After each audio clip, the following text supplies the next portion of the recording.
You wanna know what's making this reviewish even better? The fact that I already recorded this and everything crashed. So now I have to record this again. I have to talk about this movie a second time.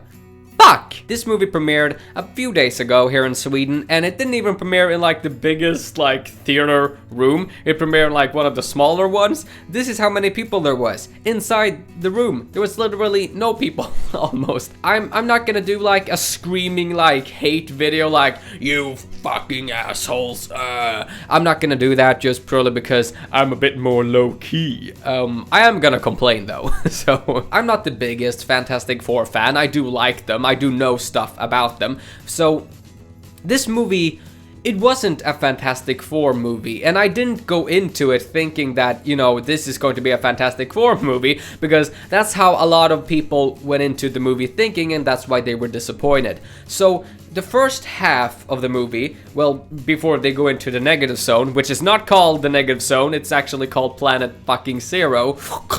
That half was actually not that bad. It starts off with Reed Richards and Ben Grimm as they're young, and then, you know, older, they go to the science. I expected everything to be complete shit, but that part wasn't actually that bad. Of course, there were little to no character development, and when the movie ended, I still didn't know anything about these characters almost. But as hard as it may seem, this movie wasn't all, you know, shit. There was even a point where I suddenly felt like, oh my god, hey, now it's starting to become a Fantastic Four movie. Oh, that's the end credits. Wait, what?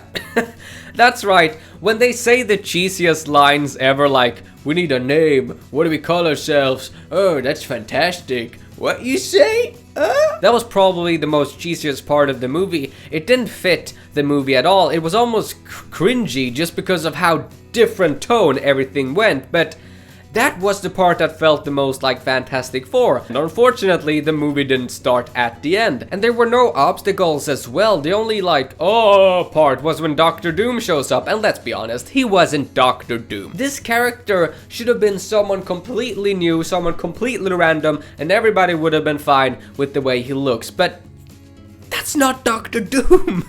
That's not remotely Doctor Doom. Victor Von Doom is like one of the best villains in Marvel Comics. Like, what the This movie is not good. Not from a comic book fan's perspective, but just from a movie fan's perspective. I like compositing work. I like effects. I'm gonna go to a school working with compositing work. When Johnny Storm was flying and attacked that drone, it looked like an asset from Video Copilot. I'm pretty sure it was an asset from Video Copilot. I can make that effect. What does that say about this movie? There is a rumor now that before the movie started, Fox just cut away 3 action scenes. And I wouldn't be surprised if they did, because the movie is 1 hour and 40 minutes. When people complain about how extremely obvious it was that you can tell like, oh, this is a reshoot, this is not a reshoot, I thought, okay, yeah, sure, but holy shit. It's so obvious when there is a reshoot. Sue Storm's hair changes almost every single scene. It's so distracting. Had I not known about it in advance,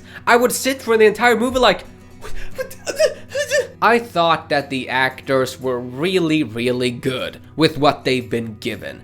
I don't think they could have done any better. Honestly, you can even tell when the actors are like giving up on the movie, and it's almost sad. I just hope that this movie is not gonna ruin their entire career, because it shouldn't. The actors weren't the bad part of this movie, it's everything surrounding the actors that were bad. They also hinted at a romance thing with Victor and Sue. That there was no point in that at all. They should not have put that in there. Doom wasn't even the villain of this movie, it was the government. And they could have done great stuff with that premise, but they didn't. When I realized that I could have made a better movie than a professional studio, you got a problem, dudes. And there is no dramatic curve. Everything just happens, you know? As I said before, as soon as I felt like the movie finally began, it ended. Like, Okay. I just don't get it. Deadpool is supposed to be the movie with like no budget. Did this movie have no budget as well? Because it's painfully obvious it didn't have a budget at all. This movie was only made just so that Fox could keep the rights for Fantastic Four. And it just makes me think,